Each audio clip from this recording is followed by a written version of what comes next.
Once upon a midnight dreary, while I ponder weak and weary over a many quaint and curious volumes of forgotten lore, while I nodded, nearly napping, suddenly there came a tapping, as if someone gently rapping at my chamber door. "'Tis some visitor," I muttered, tapping at my chamber door. Only this, and nothing more. Ah, distinctly I remember it was in the bleak December, and each separate dying ember wrought its ghost upon the floor. Eagerly I wished the morrow, vainly I'd sought to borrow from my books or case of sorrow, sorrow for the lost Lenore, for the rare and radiant maiden whom the angels name Lenore, nameless here forevermore. And the silken, sad, uncertain rustling of each purple curtain thrilled me, filled me with fantastic terrors never felt before, so that now, to still the beating of my heart, I stood repeating, "'Tis some visitor, entering entrance at my chamber door, some late visitor, entering entrance at my chamber door. This it is, and nothing more."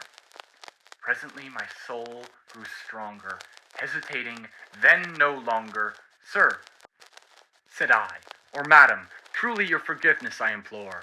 But the fact is I was napping, and so gently you came rapping, and so faintly you came tapping at my chamber door, that I scarce was sure I heard you. Here." I opened wide the door, darkness there, and nothing more.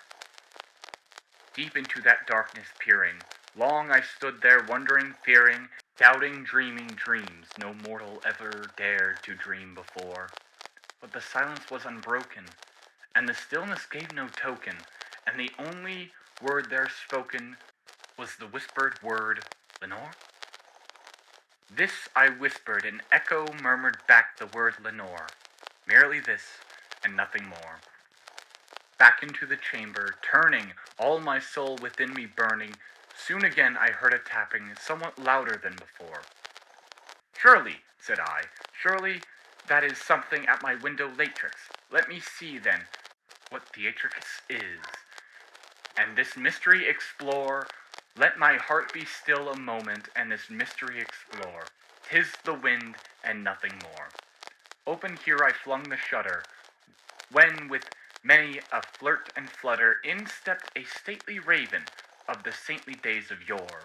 Not the least obstinance made he, not a minute stopped or stayed he, but with mine of lord or lady perched above my chamber door, perched upon a bust of Pallas just above my chamber door, perched and sat and nothing more.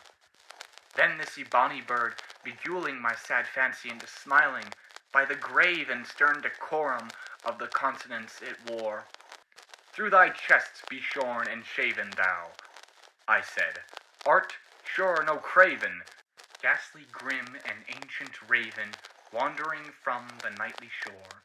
Tell me what thy lordly name is on the night's Petrolean shore." Quoth the raven, "Nevermore."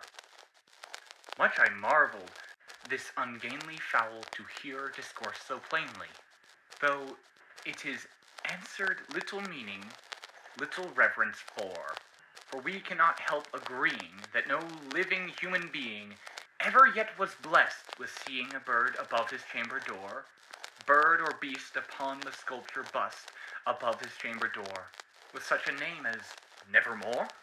But the raven, sitting lonely on the placid bust, spoke only that one word, as if his soul in that one word did outpour. Nothing farther than he uttered, not a feather than he fluttered, till I scarcely more than muttered, "Other friends have flown before. On the morrow he will leave me, as my hopes have flown before." Then this bird said, "Nevermore." Startled at the stillness broken by a reply so aptly spoken, "Doubtless," said I, "what it utters is its only stock and store, caught from unhappy master, whom unmerciful disaster followed fast and followed faster, till his songs one burden bore, till the dirges of his hope that melancholy burden bore, of nevermore." But the raven still beguiling my sad fancy into smiling, straight I wheeled a cushioned seat in front of bird and bust and door.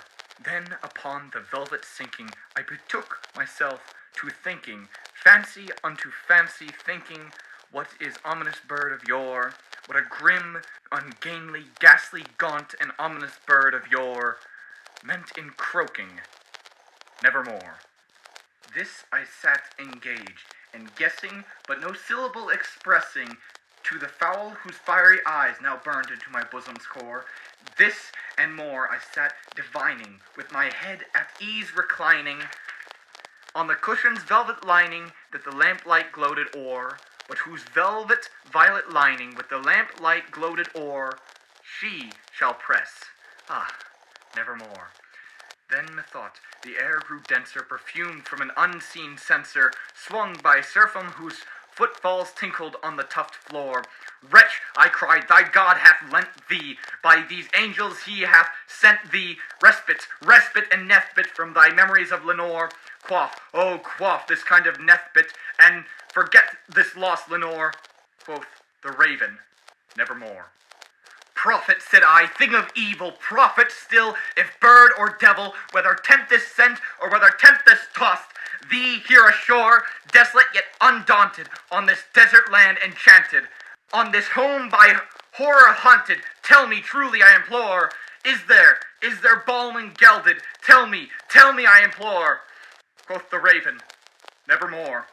Prophet, said I, thing of evil, prophet still, if bird or devil, by heaven that bends above us, by God we both adore, tell this soul with sorrow laden, if within this great Aden it shall clasp a sainted maiden, whom the angels name Lenore, clasp a rare and radiant maiden, whom the angels name Lenore.